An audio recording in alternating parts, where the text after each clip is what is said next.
Hi everyone, ఈ blouse యొక్క cutting video వచ్చేసి ముందు వీడియోలో పోస్ట్ చేశానండి. స్టిచ్చింగ్ ఇప్పుడు చెప్తాను. ఇప్పుడు నేను బ్యాక్ పార్ట్ లైనింగ్ని మెయిన్ పీస్ని జాయిన్ చేసుకుని ఎక్స్ట్రాస్ కట్ చేసుకున్నానండి. జస్ట్ అంతే. తర్వాత మిడిల్కి ఒక మార్కింగ్ చేసుకోండి. బ్యాక్ పార్ట్ మిడిల్కి మార్కింగ్ చేసుకున్న తర్వాత బార్డర్స్ ఇలా తీసేసుకోండి. మీకు ఎంత విడ్త్ కావాలంటే అంత విడ్త్ అయితే తీసేసుకోండి. ఇక్కడ నేనైతే బార్డర్ కొంచెం రాంగ్ సైడ్ వైపుకి కొంచెం ఫోల్డ్ చేసుకొని పావించంత ఈ గీత పక్కన కుట్టుకుంటూ వస్తున్నాను. జస్ట్ కుట్టుకుంటూ పైనంగా కుట్టుకుంటూ రావడమే అండి. కటింగ్లో ఏముండదు. మీకు బార్డర్ ఎంత విడ్త్ కావాలంటే అంత విడ్త్ పెట్టుకోండి. ఇక్కడ నాకు ఒక డిజైన్ వచ్చింది కదా బార్డర్కి, అది అటు సైడ్ పెట్టాను. మీకు కావాలంటే మీరు ఇటు సైడ్ కూడా పెట్టుకోవచ్చు. మీ ఇష్టాన్ని బట్టి పెట్టేసుకోవచ్చు అండి. వన్ సైడ్ ఇటు సైడు ఒక బార్డర్, అటు సైడ్ ఒక బార్డర్, సెంటర్కి స్టార్ట్ చేసుకోండి. సెంటర్ లైన్ ఉంది కదా, ఆ లైన్ దగ్గరికి ఎడ్జ్ వచ్చేటట్టు చూసుకోండి. అటు సైడ్ ఇటు సైడ్ బార్డర్ని ఫోల్డ్ చేసుకోవాలండి. ఫోల్డ్ చేసుకుంటే మన పోగులు బయటకు రాకుండా నీట్ ఫినిషింగ్ ఉంటుంది. ఒక బార్డర్ యాడ్ చేసాం కదా వన్ సైడ్, ఇప్పుడు సెకండ్ సైడ్ ఇంకో బార్డర్ యాడ్ చేసుకోండి. ఇక్కడ మనకి డిజైన్ వచ్చింది కదా, ఆ డిజైన్స్ రెండు ఆపోజిట్లో ఉండేటట్టు చూసుకోండి.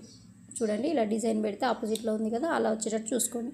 అటు సైడ్ ఇటు సైడ్ ఫోల్డింగ్ చేసుకొని కుట్టుకోండి. కొత్త వారికి ఇలా డైరెక్ట్ ఫోల్డింగ్ చేయడం రాకపోతే ఫస్టే ఫోల్డింగ్ చేసుకొని పెట్టుకోండి బార్డర్స్కి అటు సైడ్ ఇటు సైడ్. నేను చాలా కుట్లు కనిపిస్తాయని నేను డైరెక్ట్ కుడుతున్నానండి. ఈ ఫ్యాబ్రిక్ మీద కనిపిస్తుంది మనకి కుట్టిన కుట్టు అనేది, అందుకని డైరెక్ట్ నేను ఫోల్డ్ చేసి ఒకే కుట్లో అయిపిస్తున్నాను. ఇంకా ఇలా ఫోల్డింగ్ చేసుకుంటూ రావాలి. నెక్ దగ్గర ఎక్కువ తక్కువలు వస్తాయి, తర్వాత మనం కట్ చేసుకోవాలండి. నెక్ ఎలా ఉందో అలా కుట్టుకోవాల్సిన అవసరం ఏమీ లేదు. మనకు బార్డర్ పైకి వచ్చినా పర్లేదు, తర్వాత మనం రాంగ్ సైడ్ వైపు తిప్పేసుకొని నెక్ ఎలా ఉందో అలా కట్ చేసుకుంటే నీట్ ఫినిషింగ్ వస్తుంది మనకి. ఇక్కడ ఇలా కలిపేసుకోండి. ఇప్పుడు ఎక్స్ట్రాస్ కట్ చేసుకోండి. రాంగ్ సైడ్ వైపు తిప్పేసుకొని ఎక్స్ట్రా ఏమైనా ఉంటే ఇలా కట్ చేసుకోండి. చూడండి, నీట్గా ఉంటుంది. ఇప్పుడుగా నెక్ దగ్గర కూడా మనకి ఇలా ఒక కుట్టు అయితే కుట్టేసుకోండి. మనకు బబుల్స్ రాకుండా ఉంటుంది, లోపల ఎయిర్ బబుల్స్ రాకుండా. చూడండి ఇప్పుడు ఎంత ఫినిషింగ్ ఉందో నీట్గా నెక్ అనేది. ఇలా వచ్చేస్తుంది అనమాట. మీరు పోట్లీ బటన్స్ కూడా పెట్టేసుకోవచ్చు అండి. ఇక్కడ మనము బ్యాక్ పార్ట్లో డాట్స్ అయితే వేసేసుకోండి 2 సైడ్స్. మీరు కటింగ్లో ఎంత హైట్ అయితే పెట్టారో క్రాస్గా ఇలా వచ్చేసేయండి. సెకండ్ సైడ్ కూడా సేమ్ అదే విధంగా డాట్స్ వేసి పెట్టుకోండి. డాట్స్ వేసుకునేటప్పుడు డబల్ స్టిచ్చెస్ వేసుకోండి. షోల్డర్కి సగానికి ఫోల్డ్ చేసుకొని కుట్టుకోండి. లాస్ట్కి వచ్చేసరికి క్రాస్గా రావాలండి. ఒక సూది మొన ఎలా ఉంటుందో అలా రావాలన్నమాట. ఇట్లా రఫ్ చేసుకోండి ఒకసారి. హ్యాండ్స్ అయితే నేను లైనింగ్కి జాయిన్ చేసుకొని మెయిన్ ఫ్యాబ్రిక్ తిప్పేసుకున్నానండి. బార్డర్ వచ్చింది నాకు జస్ట్ హ్యాండ్స్కి. ఆ బార్డర్ రాంగ్ సైడ్ ఇట్లా తిప్పేసుకున్నాను. తిప్పేసుకున్న తర్వాత రైట్ సైడ్ అనేవి లోపలికి ఉన్న హ్యాండ్స్ ఇప్పుడు లోతు తీస్తున్నానంటే ఫ్రంట్ పార్ట్ లోతు. నేను కటింగ్లో లోతు తీయను. ఇలా మనకు ఆల్రెడీ మార్కింగ్ ఉంటుంది కదా, ఆ మార్కింగ్ మీద ఇలా కట్ చేసుకోవాలి. మనకి రైట్ సైడ్ అనేవి లోపలికి ఉండాలండి. రాంగ్ సైడ్ అనేది అడుగున పై వైపున మనకు కనిపించాలి లైనింగ్. ఓకేనా? అలా అయితే లోతు వచ్చేసి ఫ్రంట్ పార్ట్ కూడా లైనింగ్ ఎలా ఉందో మెయిన్ ఫ్యాబ్రిక్ అలా కుట్టేసుకొని ఎక్స్ట్రాస్ కట్ చేసుకున్నానండి. ఇప్పుడైతే నేను క్యాన్వాస్ అయితే ఒక లైనింగ్కి జాయిన్ చేసి తీసుకున్నాను. ఎందుకంటే నెక్ తిప్పేసుకోవాలి కదా, స్టిఫ్గా ఉంటుంది కాబట్టి. మనకి నెక్ హైట్ ఎంత ఉంటే దానికంటే 1.5 ఇంచ్ ఎక్స్ట్రా తీసుకోండి. విడ్త్ కూడా మన నెక్ విడ్త్ ఎంత తీసుకుంటే దానికన్నా ఎక్స్ట్రా 1 ఇంచ్ తీసుకోండి. ఓకేనా? ఇప్పుడు ఇది ఇక్కడ పీస్ ఉంది కదా, అది రైట్ సైడ్ మీద అంటే అడుగున రైట్ సైడ్ మనకి ఇప్పుడు ఫ్రంట్ పార్ట్ ఉంది కదా, అది అడుగున ఉంది రైట్ సైడ్ అనేది. అడుగున పెట్టేసుకొని ఈ పీస్ 1/2 ఇంచ్ గ్యాప్తో కుట్టుకుంటూ వచ్చేసేయండి. నేను క్యాన్వాస్ ఎలా పెట్టానో ఒకసారి అబ్జర్వ్ చేయండి. ఓకేనా? ఇప్పుడు లైనింగ్ ఉంది చూసారా, అది పై వైపున కనిపిస్తుంది రాంగ్ సైడ్, అలా వచ్చేటట్టు పెట్టుకోండి. చిన్న టక్స్ ఇచ్చేసుకోండి, మనకి ఈజీగా టర్న్ అవుతుంది. కార్నర్స్ దగ్గర కూడా చిన్న టక్స్ ఇచ్చేసుకోండి. ఇప్పుడు ఇది రైట్ సైడ్ కదా, రైట్ సైడ్ ఇలా తిప్పేసుకోవాలన్నమాట. రాంగ్ సైడ్ వైపు తిప్పేసుకోవాలి. మీరు వీడియో 1-2 సార్లు చూస్తే ఈజీగానే అర్థమవుతుంది. పైన ఒక టాప్ స్టిచ్ అయితే వేసేసుకోండి. మీరు క్యాన్వాస్ హైట్ వచ్చేసి మీరు నెక్ డీప్ ఎంత పెట్టుకుంటారో దానికంటే 1.5 ఇంచ్ 2 ఇంచ్ ఎక్స్ట్రా తీసుకోండి. విడ్త్ వచ్చేసి మనం 3.5 తీసుకున్నాం కదా నెక్ విడ్త్, దానికి ఒక 1 ఇంచ్ యాడ్ చేసుకోండి. 4.5 ఉండేటట్టు చూసుకోండి. మనకి బ్యాక్ సైడ్ ఫోల్డింగ్ చేసుకోవడానికి ఉంటుంది. ఓకేనా? నేను స్టిఫ్గా ఉంటుందని క్యాన్వాస్ వేసానండి. ఇలా ఫోల్డింగ్ చేసేసుకొని హెమ్మింగ్ చేసుకోండి. ఓకేనా. ఇట్లా ఫోల్డింగ్ చేసేసుకోండి. కొంచెం డీప్ అనేది క్యాన్వాస్ తక్కువ అయింది, పర్లేదు. ఇలా ఫోల్డింగ్ చేసుకొని కుట్టుకోవాలి. సెకండ్ పీస్ కూడా సేమ్ అదే విధంగా పెట్టేసుకోండి. చూడండి, చూపిస్తాను ఇప్పుడు. రాంగ్ సైడ్ ఒకటికి 2 సార్లు చూడండి. మన లైనింగ్ ఉంది కదా, ఆ లైనింగ్కి పావించంతా యువతల వైపు కుట్టుకుంటూ రావాలి. క్యాన్వాస్ పైన మనకి షోల్డర్ దగ్గర కరెక్ట్గా పెట్టేసుకోండి. మీరు ఒకటికి 2 సార్లు చూస్తే ఈజీగానే అర్థమవుతుందండి.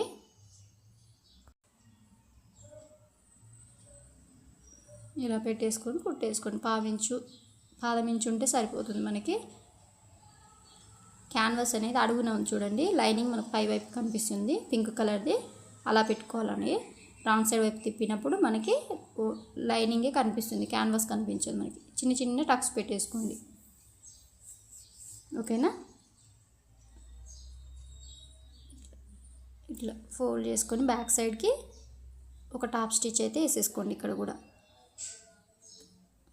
కార్నర్స్ దగ్గర మంచిగా నీట్గా చేసుకొని ఒక టాప్ స్టిచ్ చేసుకుంటే మనకి సెకండ్ పీస్ కూడా ఫ్రంట్ పార్ట్ అయిపోతుంది.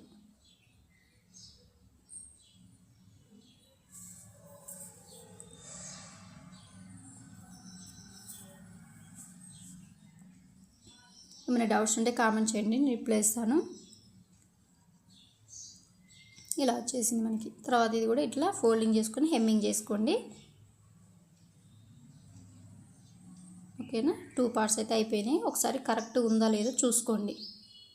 తర్వాత డాట్స్ వేసుకోవాలండి. ఫస్ట్ మెయిన్ డాట్ వేసుకోవాలి, మిడిల్ది. మనం డాట్ విడ్త్ ఎంత పెడితే అంత, హైట్ ఎంత పెట్టుకుంటే అంత. లాస్ట్కి వచ్చేసరికి క్రాస్గా రావాలి మనకి. ఇలా క్రాస్గా వచ్చేసేయాలి.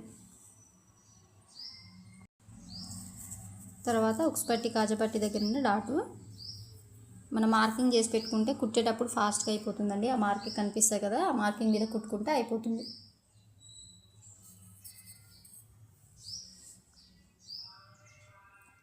ఈ 2 డాట్లని ఇలా పట్టేసుకుంటే మనకి ఇలా థర్డ్ డాట్ అనేది ఇలా మనకి కనిపిస్తుంది. ఆ థర్డ్ డాట్ని అలా పట్టేసుకొని మనం ఎంత హైట్ పెట్టుకున్నామో అంత హైట్ ఇలా క్రాస్గా వచ్చేసేయాలి. ఓకేనా. మనకి ఇలా వస్తుంది. షేప్ చూడండి ఎంత బాగా వచ్చేసిందో. ఇప్పుడు షేప్ బెల్ట్స్ చూపిస్తానండి. షేప్ బెల్ట్స్ రైట్ సైడ్ అనేవి పై వైపుకి ఇలా పెట్టేసుకోవాలి. 2 షేప్ బెల్ట్స్ ఉన్నాయి కదా, ఇవి రైట్ సైడ్ అండి. రైట్ సైడ్ రాంగ్ సైడ్ ఒకసారి చెక్ చేసుకోండి. ఇప్పుడు నీ పై వైపు కనిపిస్తుంది రైట్ సైడ్. ఇప్పుడు మెయిన్ షేప్ బెల్ట్ ఒకటి, వేస్ట్ కలర్స్ అంటే మనకి 2 అటు 2 ఇటు 2 లైనింగ్స్ ఉండాలి కదా షేప్ బెల్ట్స్. ఆ వేస్ట్ క్లాత్ అనేది ఇట్లా పై వైపున పెట్టేసుకోండి. ఉక్స్పట్టి కాజపట్టి ఎదురెదురు ఉండాలండి మనం అలా పెట్టుకున్నప్పుడు. ఫస్ట్ పాదం వైపుకి సైడ్ జాయింట్ది ఫస్ట్ పోయింది షేప్ బెల్ట్. చూడండి, అబ్జర్వ్ చేయండి. నా లెఫ్ట్ సైడ్ ఉందేమో సైడ్ జాయింట్ది. ఇప్పుడు లాస్ట్కి వచ్చేసరికి అది ఉక్స్పట్టి కాజపట్టి అనమాట. మనకి ఎక్స్ట్రా వేరే కలర్ తీసుకున్నాక అది లోపలికి వెళ్ళిపోతుంది మనకి. కింద ఎక్స్ట్రా ఉంటే కట్ చేసుకొని లైనింగ్ని పక్కకనే వేసుకొని లైనింగ్ మీదనే కుట్టు పడాలండి. మెయిన్ పీస్ మీద పడకూడదు కుట్టు.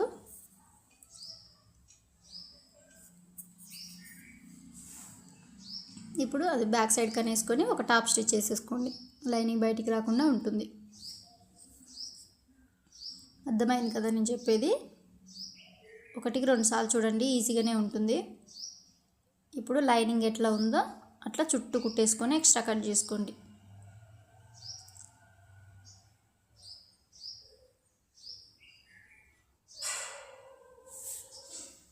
ఇప్పుడు ఒక షేప్ బెల్ట్ అయితే కంప్లీట్ అయింది.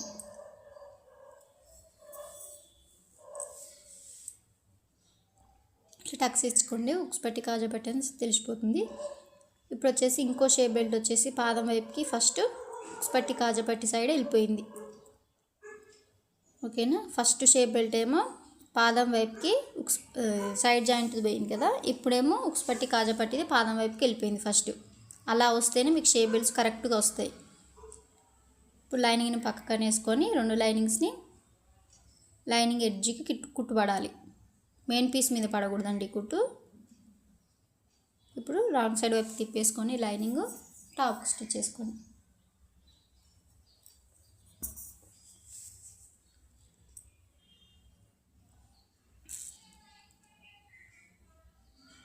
అర్థమైందా? ఇప్పుడు ఇది కూడా 2 కట్ చేసుకున్న తర్వాత ఒక పట్టి కాజా పట్టి ఎదురు పెట్టేసుకొని ఒకదాని మీద ఒకటి పెట్టుకొని చూసుకోండి. ఎక్స్ట్రా ఏమన్నా వచ్చిందో చూసుకొని కట్ చేసుకోండి, సరిపోతుంది. నాకైతే కరెక్టే వచ్చేసింది. ఇప్పుడు మనం జాయిన్ చేసుకోవాలి. ఎటు సైడ్ వెళ్తే అటు సైడు జాయిన్ చేసుకోండి. అంటే మనకి ఇలా ఓపెన్ చేస్తే మిడిల్లో రైట్ సైడ్ అనేది ఉండాలి, అలా అయితేనే మనకు కరెక్ట్ వస్తుంది. జాయిన్ చేసుకోండి. ఒక పావించంతా షేప్ బెల్ట్ పై వైపుకి పెట్టేసుకొని మూలకి డాట్ వచ్చిన దగ్గర చిన్న ఫ్రిల్ పెట్టుకోండి. ఫోల్డ్ చేసుకుంటే మనకి షేప్ బెల్ట్ కుట్టుకోవడం అయిపోతుంది. డబల్ స్టిచ్ చేసేసుకోండి, స్ట్రాంగ్గా ఉంటుంది. చూడండి ఇలా వచ్చేసింది. ఇంకోటి వచ్చేసి ఇలా షేప్ బెల్ట్ అనేది పై వైపుకి వచ్చింది, చూసారా? ఇట్లా ఓపెన్ చేస్తే మనకి సెంటర్లో రైట్ సైడ్ అనేవి కనిపించాలి.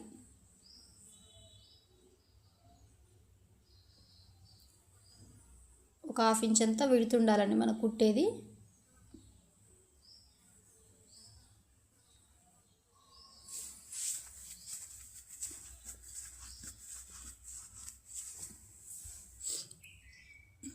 ఇట్లా చూసుకుంటే మనకు 2 కరెక్ట్ రావాలండి. నాకు కరెక్ట్గా వచ్చేసింది. ఇప్పుడు వచ్చేసి ఉక్స్ పట్టి వేసుకుంటున్నాను. మీరు ఎటు సైడ్ ఉక్స్ పట్టి వేసుకుంటారో అటు సైడ్ వేసేసుకోండి. వేస్ట్ క్లాత్ వచ్చేసి పై వైపుని ఇలా పెట్టుకొని ఫస్ట్ నెక్ దగ్గర లైనింగ్ ఫోల్డింగ్ చేసుకోవాలండి. రాంగ్ సైడ్ వైపుకి ఫోల్డింగ్ చేసుకోవాలి, ఎందుకంటే ఆల్రెడీ మనం నెక్ కుట్టుకున్నాం కాబట్టి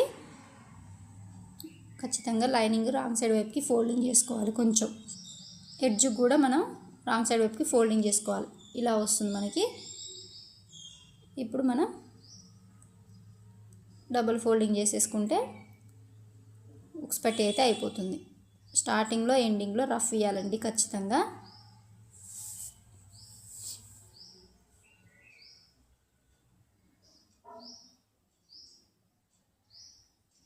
ఇక్కడ నెక్ దగ్గర కూడా ఇలా ఇచ్చేసేయండి, సరిపోతుంది. సెకండ్ది కాజా పట్టి వచ్చేసి మనం పీస్ తీసుకున్నాం కదా, అది అడుగునొచ్చింది చూడండి. ఇక్కడ కూడా ఫోల్డింగ్ చేసుకోవాలి. ఇలా ఫోల్డింగ్ చేసుకుంటే పై వైపుకి రైట్ సైడ్ వైపుకి ఫోల్డింగ్ చేసుకోవాలి. కింద మనం ఎక్స్ట్రా పీస్ తీసుకున్నాం కదా, అది అడుగున పెట్టేసుకొని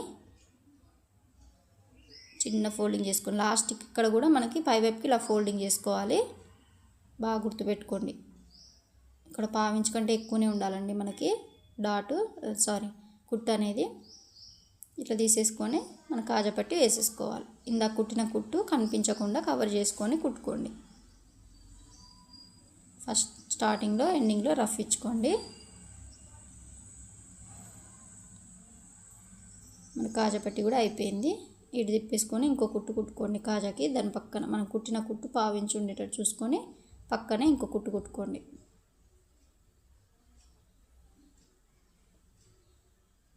ఇప్పుడు ఒకదాని మీద ఒకటి పెట్టుకొని చూసుకోండి కరెక్ట్ వచ్చిందా లేదు. నాకైతే కరెక్ట్ వచ్చింది. ఇక్కడ నేను నెక్కి హెమ్మింగ్ అయితే అంటే మనకి పట్టీ వేసుకున్నానండి. పట్టీ వేసుకొని ఇప్పుడు బ్యాక్ పార్ట్ మీద ఫ్రంట్ పార్ట్ ఇలా పెట్టేసుకొని సైడ్ జాయింట్ సైడ్ మనకి బ్యాక్ పార్ట్ పట్టీ అయితే ఎంత ఖర్చు కావాలో అంత ఉంచుకొని మిగతాది కట్ చేసుకున్నాం. ఇలా కట్ చేసుకుంటే మనకు సైడ్ జాయింట్ చేసేటప్పుడు హెచ్చు తగ్గులు రావు. నేను కటింగ్లో కట్ చేయనండి, బ్యాక్ పార్ట్ క్రాస్గా కట్ చేయను. ఇప్పుడు సైడ్ జాయింట్ సైడ్ నేను స్టిచ్చింగ్ చేసేటప్పుడు చేస్తాను. ఇప్పుడు వచ్చేసి బ్యాక్ పార్ట్ పట్టీ నడుము పట్టీ వేసుకోవాలి కదా, అది వేసుకుంటున్నాను. ఒక స్ట్రైట్ పీస్ తీసుకొని 1/2 ఇంచ్ గ్యాప్తోని డాట్ వచ్చిన దగ్గర చిన్న ఫోల్డ్ చేసుకోండి. జాయిన్ చేసేది కూడా రైట్ సైడ్ నుంచి జాయిన్ చేస్తున్నా చూడండి. మీరు వీడియో అబ్జర్వ్ చేస్తే మీకు అర్థమవుతుంది. లైనింగ్ని పక్కన వేసుకొని లైనింగ్కి ఎడ్జ్కి కుట్టుబడాలి. మెయిన్ పీస్ మీద పడకూడదు ఈ కుట్టు, ఓకేనా? అది రాంగ్ సైడ్ వైపుకి తిప్పేసుకొని తర్వాత హెమ్మింగ్ చేసుకోండి. ఒక పెద్ద కుట్టు పెట్టుకొని కుట్టుకోండి. మనకి హెమ్మింగ్ చేసేటప్పుడు ఫాస్ట్గా అయిపోతుంది. కుట్టిన తర్వాత మనం ఆ కుట్టు తిప్పేసుకుంటే అయిపోతుంది. ఇక్కడ పెద్ద కుట్టు పెట్టుకోవాలండి. నేను పెద్ద కుట్టు పెట్టుకొని కుట్టుకుంటున్నాను. ఇక్కడ నెక్ కూడా నేను పట్టీ వేసుకొని పెట్టుకున్నాను. మెడ పట్టీ వేసుకొని రాంగ్ సైడ్ వైపుకి తిప్పేసుకొని ఫోల్డ్ చేసుకున్నాను. ఎక్స్ట్రా ఉంటే కట్ చేసుకోండి. ఇప్పుడు షోల్డర్స్ జాయిన్ చేసుకోండి. ఏ షోల్డర్ అయితే ఎటు వెళ్తుందో అటు చూసుకొని రైట్ సైడ్ అనేవి లోపలికి ఉండాలి. మనకి నెక్ దగ్గర కరెక్ట్గా పెట్టేసుకొని కుట్టుకోండి, రఫ్ ఇచ్చుకోండి. షోల్డర్ వైపు కుట్టేటప్పుడు స్లోప్ ఇచ్చుకోండి. మనం ఎట్లాగో కటింగ్లో స్లోప్ ఇచ్చుకోవాలని చెప్పాను కదా, మార్కింగ్ కూడా చేసుకున్నాం కదా, అదే మార్కింగ్ మీద కుట్టుకుంటూ రావాలి. డీప్ నెక్ బ్లౌజ్లకేమో నెక్ వైపు స్లోప్ ఇచ్చుకోవాలండి. బోట్ నెక్ బ్లౌజ్లకేమో షోల్డర్ వైపు స్లోప్ ఇచ్చుకోవాలి. అలా అయితేనే బ్లౌజ్ ఫిట్టింగ్ బాగుంటుంది. మనం కటింగ్లో కట్ చేయకపోయినా పర్లేదు, స్టిచ్చింగ్లో మనం ఈ టిప్స్ పాటిస్తే బ్లౌజ్ పర్ఫెక్ట్గా కుదురుతుంది. ఇప్పుడు హ్యాండ్స్ కూడా జాయిన్ చేసుకొని పెట్టుకోండి. నేను హ్యాండ్స్ కూడా జాయిన్ చేసుకున్నానండి. ఇది మామూలుగా అందరికీ తెలిసిందే కానీ నేను చెప్పట్లేదు. ఇప్పుడు సైడ్ జాయిన్ చేసుకుందాం హ్యాండ్స్ని. ఇప్పుడు ఇక్కడ ఉందండి ఫ్రంట్ పార్టు కాజాపట్టి తీసుకున్నా. మీ నడుము లూజ్ ఎంత ఉంటే అంత ఇక్కడ మార్కింగ్ చేసుకోండి. కాజాపట్టి వదిలేసుకొని మార్కింగ్ చేసుకోండి. ఇక్కడ 8 ఇంచులు ఉంది. ఇక్కడ ఉక్స్ పట్టి యాడ్ చేసుకొని తీసుకోండి. ఉక్స్ పట్టి కూడా యాడ్ చేసుకోండి. 8 ఇంచులకు మార్కింగ్ చేసుకోండి. తర్వాత బ్యాక్ పార్ట్ని సగానికి ఫోల్డ్ చేసుకొని 8 ఇంచులకు మార్క్ చేసుకోండి. అంటే మీ నడుము లూజ్లో 4 భాగాన్ని మార్కింగ్ చేస్తున్నాయి ఇక్కడ. ఓకేనా? నడుము లూజ్లో 4 భాగం ఎంత వస్తే అంతా ఇలా మార్కింగ్ చేసుకుంటూ రావాలి బ్యాక్ పార్ట్లో, ఫ్రంట్ పార్ట్లో. ఇప్పుడు హ్యాండ్స్ని ఇట్లా సగానికి ఫోల్డ్ చేసుకొని మీ హ్యాండ్ లూజ్ ఎంత ఉంటే అంత మార్కింగ్ చేసుకోండి. ఇక్కడ 5.5, 5.5 దాకా ఉంది. నేను 5.5 ఉంది. 5.5కి ఇలా మార్కింగ్ చేసుకొని రఫ్ ఇచ్చుకుంటున్నాను. ఫస్ట్ కొంచెం కుట్టుకొని ఇలా సెట్ చేసుకొని ఆమ్ రౌండ్ లూజ్ చెక్ చేసుకోవాలి. ఇప్పుడు ఈ కస్టమర్ది 8.5 కదా, 8.5కి ఎక్కడికి వస్తే అక్కడికి ఇక్కడ మార్కింగ్ చేసుకొని ఇక్కడ ప్లస్ గుర్తు వచ్చేటట్టు పట్టుకోవాలండి ఖచ్చితంగా. ఇక్కడ ఖర్చులు కూడా మనకి హ్యాండ్ లూజ్ వైపుకి చూసేటట్టు పెట్టేసుకోవాలి. ఇలా ప్లస్ గుర్తు వచ్చేటట్టు పట్టుకోవాలండి ఖచ్చితంగా, అది మన చేతుల్లోనే ఉంటుంది. ఇక్కడ మనకి మార్కింగ్స్ కనిపిస్తున్నాయి కదా చివరికి, ఆ మార్కింగ్స్ మీద కుట్టుకుంటూ వచ్చేసేయండి. మీకు ఎన్ని కుట్లు కావాలంటే అన్ని కుట్లు కుట్టేసుకోండి. పక్కన ఖర్చులు లాస్ట్కి కూడా ఒక కుట్టు కుట్టేసుకొని ఎక్స్ట్రాస్ కట్ చేసుకోండి. ఎవరికైనా లాస్ట్కి హెచ్చు తగ్గులు వస్తాయండి. అవి అందరూ ఏం చెప్పరు మనకి. అవి చూసి వీడియోస్ చూసి అందరూ కరెక్ట్ వచ్చి నాకు రాలేదనుకోవద్దు. ఎవరికైనా సైడ్ జాయింట్ సైడు హెచ్చు తగ్గులు వస్తాయి ఖచ్చితంగా. వాళ్ళు ట్రిమ్ చేసి చూపిస్తారు. నాకు ఇలా వచ్చింది ఎక్స్ట్రాస్, అవి నేను కట్ చేసుకుంటున్నాను. లాస్ట్కి ఒక కుట్టు అయితే కుట్టేసుకున్నానండి చివరికి. చూడండి ఇలా కుట్టుకుంటే మనకు కూడా నీట్గా వచ్చేస్తుంది. ఎవరికైనా ఇలాగే వస్తుంది. చూడండి ఎంత బాగా వచ్చేసిందో. అటు సైడ్ కూడా సేమ్ అదే విధంగా కుట్టేసుకొని పెట్టుకోండి. చూడండి ఇక్కడ కూడా మీ హ్యాండ్ లూజు మార్కింగ్ చేసుకోండి. మీ హ్యాండ్ లూజ్ ఎంత ఉంటే దాంట్లో సగానికి మార్క్ చేసుకోండి. 5.5 ఇంచులకు మార్కింగ్ చేసుకున్నాను. ఇక్కడ హామ్ రౌండ్ లూజ్ కూడా మార్కింగ్ చేసుకోండి. 8.5 కదా, 8.5 ఎక్కడికి వస్తే అక్కడికి ఇట్లా మార్కింగ్ చేసుకోండి. ఇట్లా పట్టేసుకొని కరెక్ట్గా మనం ప్లస్ గుర్తు వచ్చేటట్టు పట్టుకోవాలండి ఖచ్చితంగా. ఒకటి ముందుకు ఒకటి వెనకకు పోతుంటుంది. అక్కడి వరకు వచ్చినాక ఆపండి. ఆపిన తర్వాత మళ్ళీ ఇక్కడ మనకి మార్కింగ్స్ కనిపిస్తాయి కదా, ఫ్రంట్ పార్ట్ బ్యాక్ పార్ట్ది ఇలా సెట్ చేసుకొని కుట్టేసుకోండి, సరిపోతుంది. మనకి షేప్ బెల్ట్స్ ఇన్విజిబుల్ కూడా వేసుకోవచ్చండి, అది ఇంకో వీడియోలో చూపిస్తాను నేను. ఇక్కడ కూడా ఎన్ని కావాలంటే అన్ని వేసుకోండి. ఫైనల్గా అయితే మన బ్లౌజ్ రెడీ అయిపోయింది. Thank you for watching.